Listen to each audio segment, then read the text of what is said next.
Hello and welcome once again to Taylor's Maestro TV, kung saan nag-upload po tayo ng mga videos patungkol sa pananahi. And if you wish to become a tailor someday, subaybayan nyo lang ang lahat ng mga videos na ina-upload ko dito kasi gusto ko sa pananahi matututo kayo. Love coat or love gown, ito ang pag-aralan natin ngayon kung paano ito ipa-pattern.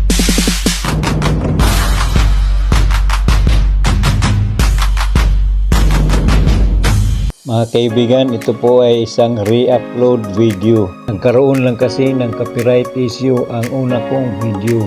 Ina-delete ni YouTube ang background music, pati ang explanation talsik.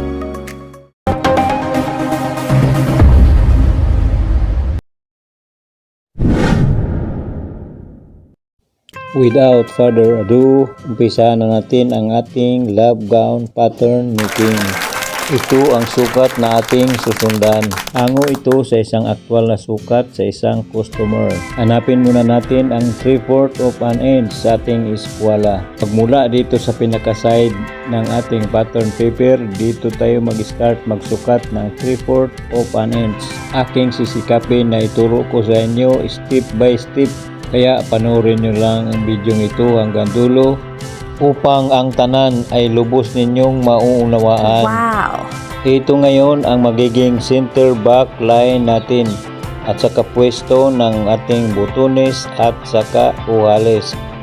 And from here, let's mark 2 inches and draw a perpendicular line on it. English yun ah. Atin lamang siguraduhin na nakaalay ng ating eskwela sa center back line. Atin ulit silipin ang ating shorthand bahagi ng ating eskwela. Ito ang 1/2 division ng ating eskwela. At sa ibabang hilira ng mga numero ating makikita ang sukat na kanyang balikat na 15. At ito ang tandaan natin. Ang susunod ay ang paggawa ng neckline. Sa 1/4 division ng ating eskwela, sa bandang ibaba, nakahilirang numero ating makikita. Sukat na 14 ating silipin at iyon ang ating gagamitin para sa kanyang neckline. Ating tandaan banda dyan. Atin itong iskulahin upang ang plastada ay maganda. Sa 1/8 division naman ng ating eskwela, atin ulit masilayan ang sukat na kanyang leeg na 14. At yun ang markahan natin. Mali. Baliktad pa lang ating eskwela. Lipat naman tayo sa long arm na bahagi ng ating eskwela. Sa ibaba lang ng 1/12 division, atin ulit makikita ang sukat na kanyang leeg na 14. Tandaan natin ito dito. Gamit ang ating French curve, atin itong guhitan na paliko na medyo kurbada. At ito ang magiging back neckline natin. Tanong, paano maglagay ng bust line? Tandaan mo kung paano mo kinuha ang sukat ng ating bust height. Ganun din ang gagawin mo dito sa pattern. Tandaan mo ang sukat ng ating bust height is 7.5 inches. Ang pagkuha naman ng ating back figure. Pagmula dito sa pinakataas na buto ng ating backbone, bababa tayo hanggang marating natin ang pinaka-baywang. Ang back figure ay yan yung baywang natin. Ang back figure natin is 14 inches. Tuloy-tuloy tayo hanggang sa ating full length na 35 inches.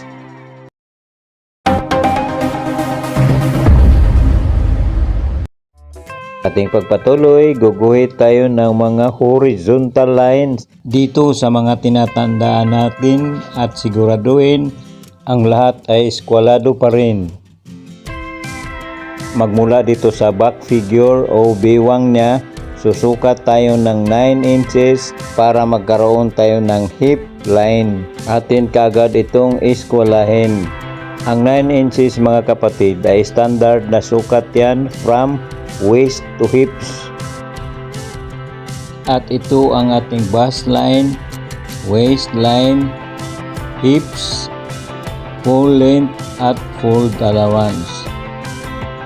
Sa ating pagpatuloy, atin na po itong pagdugtungin ang dalawang tuldok na ito nang sa gayon magkaroon tayo ng back shoulder line.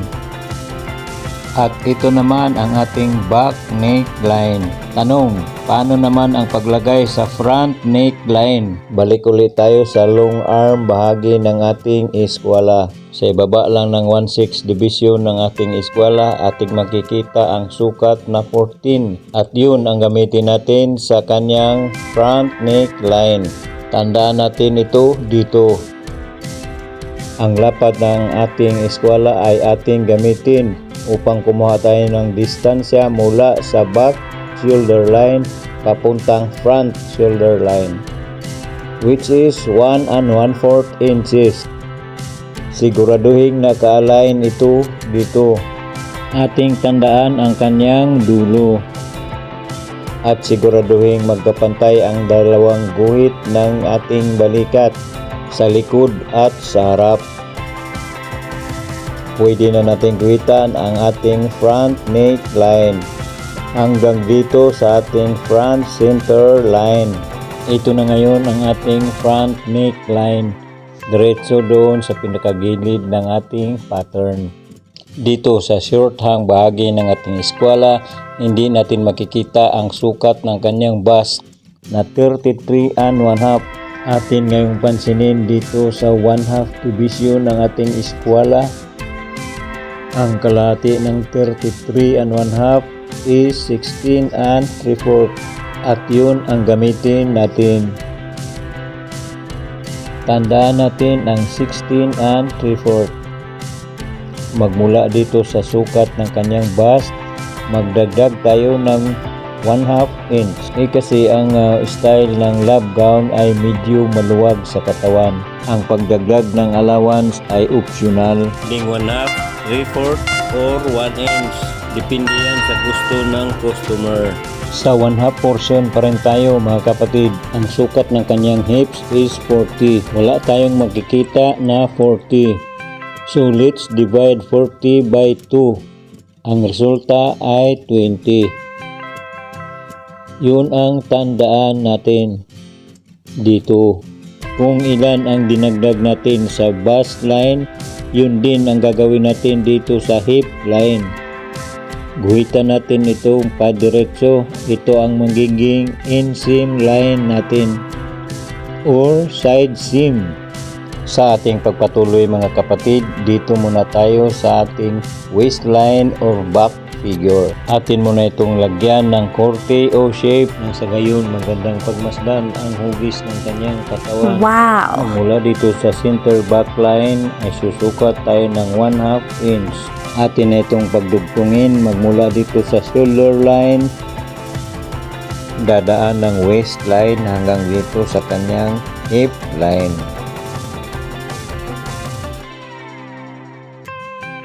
At ito na ngayon ang ating final center back line. Tanong, paano paglagay ng armhole? Pagmasdang mabuti kapatid. Mula dito sa may bust line ay aakyat tayo ng 3/4 of an inch. Ang sukat nga pala dito nating itataas ay optional din. Pwedeng 1/2, 3/4 hanggang 1 inch. Depende yan sa sukat ng ating armhole. Magmula naman dito hanggang sa tuldok na ito ay ating pagdugtungin gamit ang French curve natin. Ganyan lang kasimple kapatid. At ito na ngayon ang ating back armhole line. Next nating guhitan ay ang armhole ng harapan. Magmula dito sa shoulder line hanggang dito sa may armpit line, ating tandaan ang kalahati ng sukat nito. Sa tapat nito ng kalahati, susukat tayo ng 1/2 inch magmula naman dito sa ating back armhole line. At ang mga tuldok na ito at saka ito ay ating pagdugtungin gamit ang mahiwagang French curve natin. At ito ngayon ang magiging front armhole natin. Tandaan, ang blue lines na ito ay para sa ating back. Ang red lines naman na ito ay para sa ating front hanggang dito. Tayo naman ay guguhit para sa ating fake side pocket. Magmula dito sa kanyang waistline, susukat tayo pababa ng 1 inch.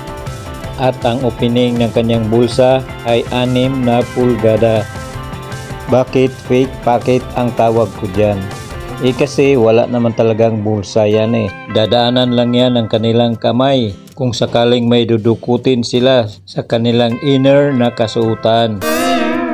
Susukat naman tayo ng 3 inches pababa, pati dito sa kabila. Atin itong gamitan ng eskwela para maganda ang plastada ng kanyang bulsa. 1 inch naman ang distansya mula sa side seam niya. Ang sukat sa lapad ng kanyang bulsa ay 6 inches.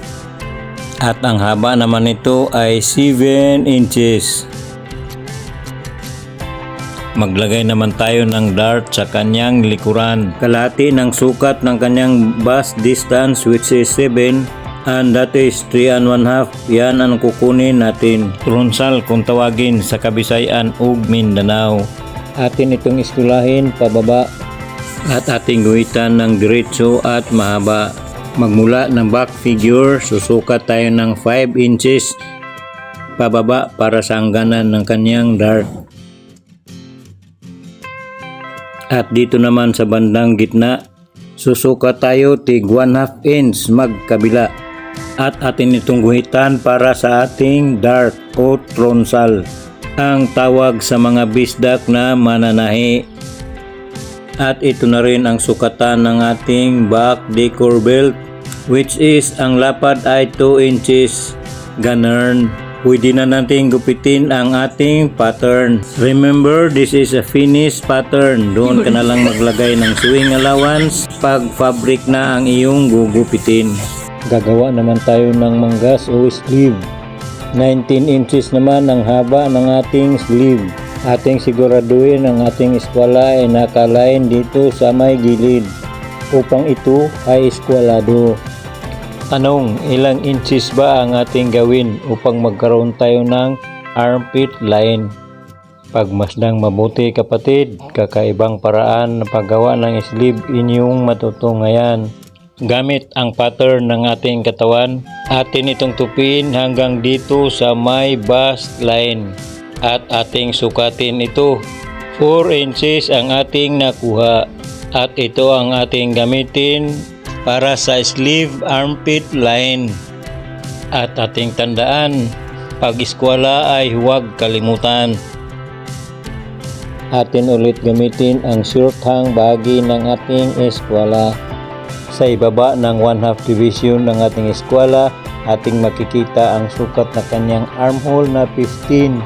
Magmula dito, ating itapat ang sukat na 15 sa ating armpit line. Atin muna itong tandaan. Sukatin muna natin ang circumference ng kanyang sleeve na 15 inches. Ang kalahati nito ay 7 1/2. Atin itong guhitan ng straight line at ito ang inseam ng kanyang sleeve. Magmula dito ay atras tayo ng 1 inch. At dito naman forward tayo ng 1 inch din. Atin itong sukatin at tandaan natin ang gitna nito. Atin ulit gamitin ang mahiwagang French curve natin. Pagmasdang mabuti kapatid kung paano ginamit ang plastada sa kurbada niya. Ito ang back armhole line ng ating manggas. Ang front armhole line ay medyo papasok ng kaunti. Nasa 3/8 of an inch ang pagitan. Tandaan, finish pattern ito. You can add sewing allowance upon cutting the fabric. Ito na ngayon ang forma ng ating sleeve sa ating lab gown. Ganitong collar ang susunod nating gawin. Yan ay sports collar kung tawagin. Dito na sa pattern ng body natin gawin. Nang sa gayon ating masundan ang kurbada ng ating neckline. Itong kurbada nga ito ang dapat nating masundan. Atin munang idiretso ang guhit nito. Nang sa gayon plastada ng kanyang collar ay magandang pagmasdan. Atin mo nang sukatin ang back neckline nito. Gamit ang medida, napatayo ang plastada upang sigurado ang sukat na ating makukuha. 4 inches ang ating nakuhang sukat. Ating dadalhin yan dito mag-start sa front shoulder line. Ating tandaan at siguraduhin eskwalado pa rin at 2 1/4 inches ang lapad niya. Hindi ko pala na ipakita sa inyo kung paano ko kinuha ang pormang ito. Kasi na-off yung camera. Magmula dito sa gilid ng pattern, 1 1/2 lang ang sukat. Ganon din dito, 1 1/2 din. Ang lapad ng ating collar is 1 3/4 dito sa bandang dulo. Atin na itong pagdugtungin upang makumpleto na ang kanyang porma. At pwede na natin itong gupitin.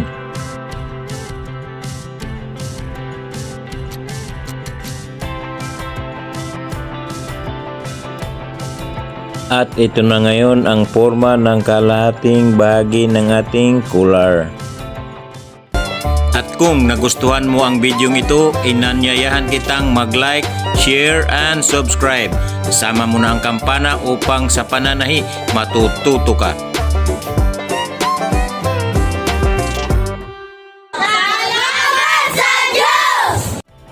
Ang pag-like at share sa bawat video na inyong mapanood, malaking bagay na sa aming mga content creator.